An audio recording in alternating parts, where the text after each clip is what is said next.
In extended negotiations on Wednesday, COP28 delegates approved a historic deal to enable countries' transition from fossil fuel to meeting the global goal.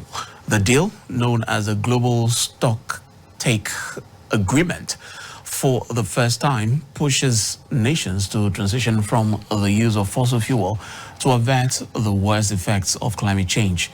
COP28 President Sultan al-Jabar said the UAE Consensus offers crucial action for a better, cleaner world and equitable prosperity. Here's Clara Mlano's report.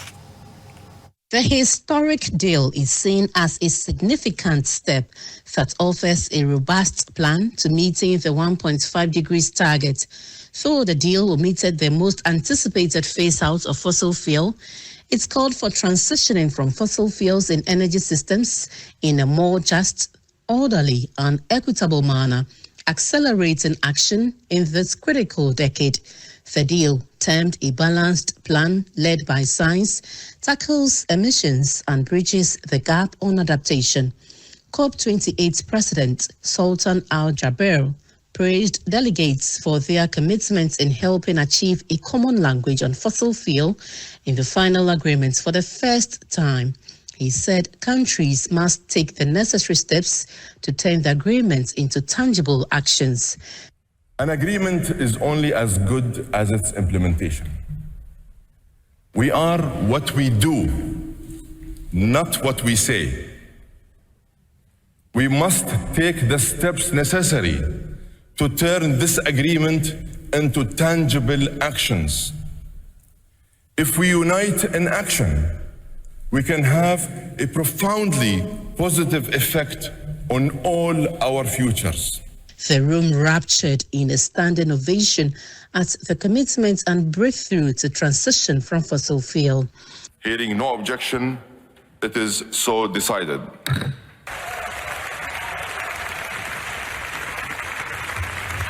U.S. Special Presidential Envoy on Climate Change, John Kerry, said he was moved by the spirit of cooperation that brought everybody together. In a multilateral venue, to have as strong a document as has been put together, I find, is cause for optimism, cause for gratitude, and cause for some significant congratulations to everybody here. I am in awe of the spirit of cooperation that has brought everybody together. The United Nations Framework Convention on Climate Change, UNFCCC Executive Secretary Mr. Simon Steele said COP28 delivered some genuine strides.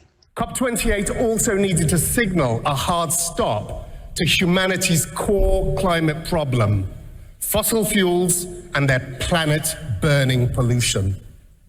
Whilst we didn't turn the page on the fossil fuel era in Dubai, this outcome is the beginning of the end.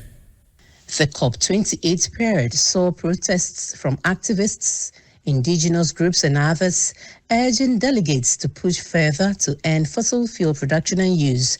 After 2 weeks of intense negotiations and talks, campaigners say the historic deal is a strong signal to oil and gas firms, governments and investors of a united front against fossil fuel.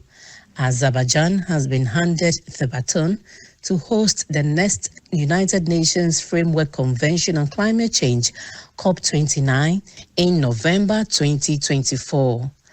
Clara Mlano, GBC News, Dubai.